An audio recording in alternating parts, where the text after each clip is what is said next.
Well, it's interesting going from something like Close My Eyes to Prince of Thieves, if that was the order it happened in, and I think it probably was, because they inherit something of Close My Eyes, and that mentality or that approach to the work.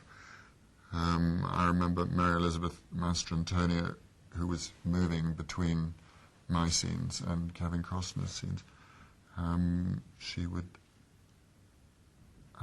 when she was on our set, she'd say, "I want to be in his film."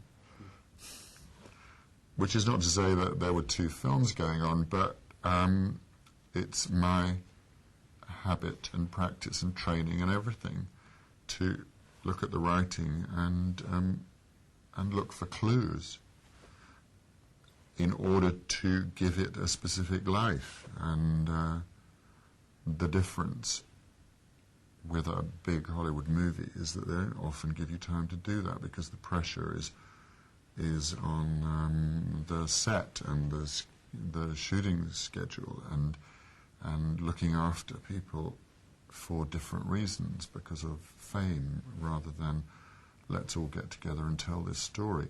As it happens, that was the concern of everybody on that film, including all of the big names. It's just a different experience, but you have to be, I'm the same person in different experiences. When I shot Die Hard, I'd never made a film before. I had no other recourse than what I'd done before, and immediately before that I had just spent 2 years on and off doing Les Liaisons Dangereuses, which was about many things. I mean, in some ways, the ultimate 80s play. Incredibly sexy, without anybody taking their clothes off. Very intricate writing. And also, by the end of it, it was just about stamina and how do you keep it fresh every night. So it's what rules do you live by, really. And in a way, theatre just, it's like Peter Brook says, choose your church carefully. It's a religion. So I had nothing else to take to the set of Die Hard, except to say, who is this person, where did he come from, what did he have for breakfast? And in actual fact, asking those questions affected the script, because I said, I went for a costume fitting and there was a kind of rail of terrorist gear.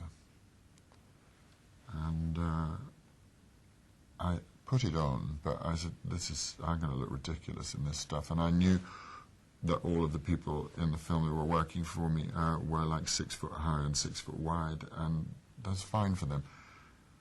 And I said,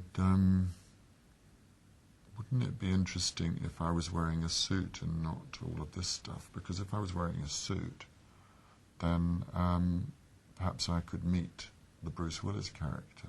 And anyway, I went away for a few weeks and came back and started shooting, and they'd written that into the film, and it became quite an important part of the film, that we had a relationship and we met, and I produced an American accent, and so that happened just by saying, what about, who is, where did he come from, type of questions.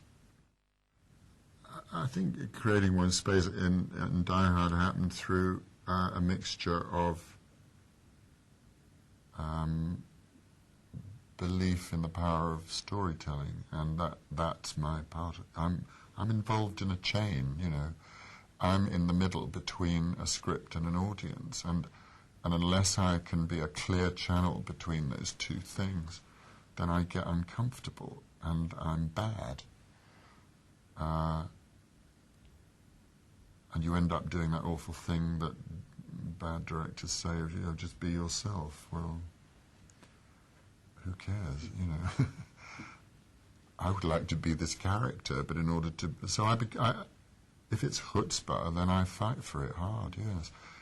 You often have to change your vocabulary. You get a sense of who the director is. In the case of Die Hard, when I said to him, well, I'm about to shoot all these people, I mean, I first of all couldn't imagine that I was ever going to be in this situation doing a film like that. I'm very proud of that film and its ironies and ambiguities. I don't think they've made another one as good, because we asked all these questions. But there I am in front of a room full of captives, and I've got a gun and I'm about to shoot them if they misbehave. And I said to the director, well, there's a buffet here, because we'd interrupted a party in the scene. I said, could I just sit and have a chicken sandwich while I'm threatening to kill them? And he looked at me as if I was mad and started laughing. And then, you know, every time I said something, he would just walk away laughing. But he let me do it, because I think he knew that I was, I don't know, on some kind of jag of my own, and that it seemed to be working. Harry Potter is a different kind of thing because it's not exactly swimming in ambiguity. So, you know, you have your outline of your character. You are very much part of the process of drawing that outline. And then you must step into it and inhabit it. My character doesn't come into contact with too much special effects, because he's one of the teachers in the school and doesn't really go outside it very much, which is where creatures tend to emerge, or trees burst into life, or people get into cars that fly. So I haven't encountered too much of that. But it's just, you know, it just comes under the heading of it's part of the job. It's like being dropped from 40 feet into an airbag in Die Hard before. You know, that wouldn't happen now.